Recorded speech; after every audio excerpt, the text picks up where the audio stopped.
And there's so many acts of violence and hate in the Hamas-loving, terrorist-loving protests going on throughout our cities and in our colleges and universities, we can't keep track of it. Just the other day, approximately 300,000 people, Jewish, Christian, atheist, all backgrounds, all faiths, all races, came to Washington, D.C., was organized literally in a matter of weeks, which is really unheard of, to peacefully and civilly show their support for Israel and against atheism when you consider what's going on in the streets in our country, the violence, the attack on Jewish students, the attack on other students who are defending Jewish students. It's just sickening what's going on in this country. Joe Biden did not attend this event. He didn't send a video to this event because he couldn't blame the American people generally. If he can blame the American people, he'll hop on his plane and fly wherever he has to on his way to get an ice cream. But he was going to California, they said. Folks, he was doing a climate change event and then flying to California to meet the communist, genocidal murderer, Xi. And I doubt that he has pressured Xi at all about what he's doing to Muslims and his citizens, while of course he's pressuring Israel, which is so thoroughly unconscionable and disgusting to me. But I want you to take a look too. This is the National Desk just a few days ago. There wasn't one act of violence, not one act of hate. And there's so many acts of violence and hate in the Hamas-loving, terrorist-loving protests going on throughout our cities and in our colleges and universities, we can't keep track of them. But take a look at this. Go. First at 5, thousands of people from across the country are now making their way home after rallying for hours on the National Mall today. The massive group showing support for Israel and condemning the rise in anti-Semitic violence. Supporters also call for the release of the hostages being held by Hamas. 7 News on Your Side continues our team coverage tonight. We begin with 7 News' Tom Rousey live along the National Mall. So, Tom, everything remained peaceful today. That's the good news here.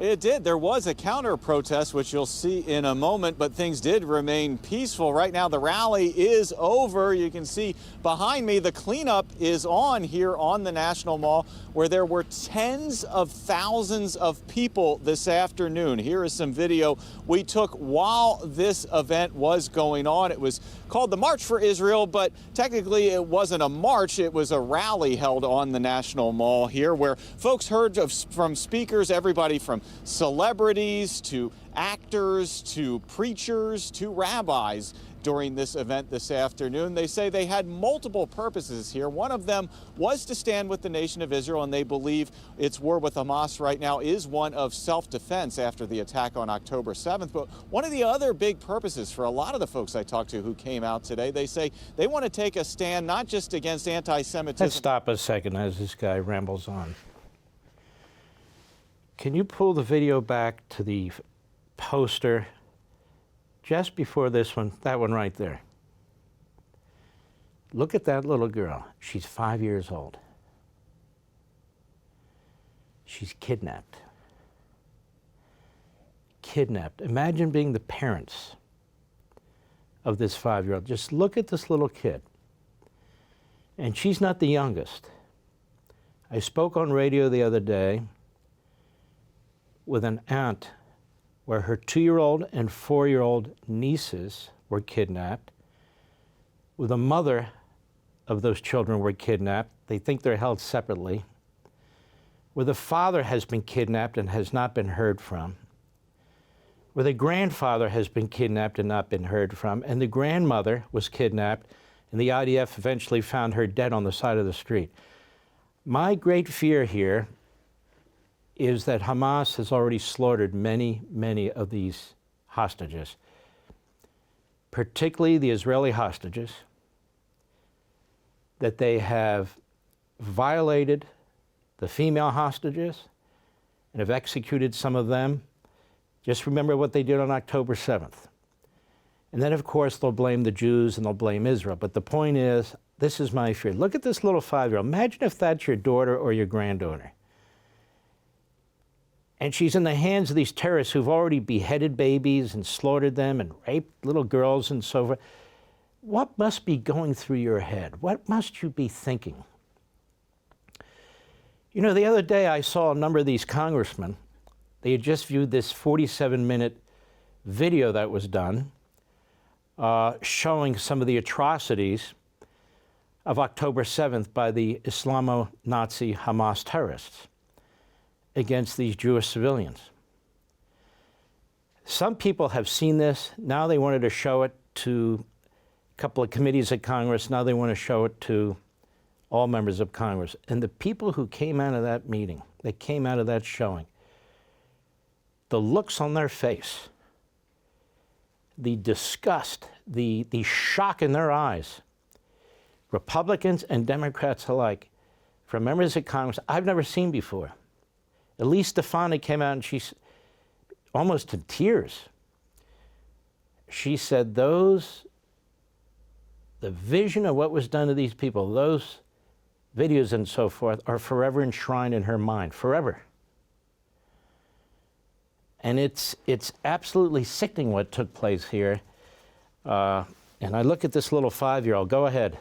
But also here in the United States, they say since October 7th, they have experienced a huge rise in anti-Semitic acts, and they say it needs to stop now. To see this layer peeled back and exposing this horrifying anti-Semitism has been a shock to all of us. We have students who are getting beat up by fellow students. It's just, what is happening? Where is my America that I immigrated to 31 years ago? I want that country back. We see so much news about all of these pro-Palestine rallies, and it's about time that we come together to show our support for love, for democracy, and for peace. A lot of the folks I spoke with at the rally today say at times it can feel isolating to be Jewish, particularly since October 7th. So they said it was kind of cathartic to just get together with tens of thousands of other Jewish people and also supporters of Israel and just be all in one place together. A lot of folks I talked to came from the D.C. area here, but there were also quite a few folks from New York. Even talked to one man who came from California just for this rally here today. Almost 300,000 people. At the Stand With Us rally, an American mom whose child is being held hostage in Gaza by Palestinian terrorists gave a remarkable speech, and I want to play just a couple minutes of it for you. Go ahead. My name is Rachel, and I am the mother of Hirsch Goldberg Poland, a wounded civilian American-Israeli kidnapped from the music festival on October 7th. Right now, how we are living is hard to describe to you. We hostage families have lived the last 39 days in slow motion torment. For 38 nights, none of us have slept the real sleep of the before. We all have third-degree burns on our souls. Our hearts are bruised and seeping with misery. But the real soul's suffering are those of the hostages. And they want to ask everyone in the world, all the screamers, the indifferent, the experts, the academics, the knowledgeable, the passives, the perfectly outraged, the righteous, the indignant, the haters, the leaders, the lovers, the every single one of us. Why? Why is the world accepting that 240 human beings from almost 30 countries have been stolen and buried alive? These children of God range in age from 9 months to 87 years. They are Christians, Muslims, Jews, Buddhists, and Hindu. Why are they being left underground in the dirt? Abigail Moore Idan is 3 years old. She watched her parents get murdered in front of her and was then kidnapped. And she would like me to ask the world, Why are you letting her stay in the dark, in her trauma, buried in the earth's crust? And Joshua Molel, who is a Tanzanian African graduate student studying agribusiness, would like for me to ask you why somehow his life actually doesn't matter. The world must prepare what we will say to them. There was a Christian German who hid Jews during the Holocaust, and he was asked why he did such a heroic and dangerous act. His answer was simple: at least I will know when I die and stand before God, he will not ask me what he asked Cain in the Bible. Where were you when your brother's blood cried out from the ground?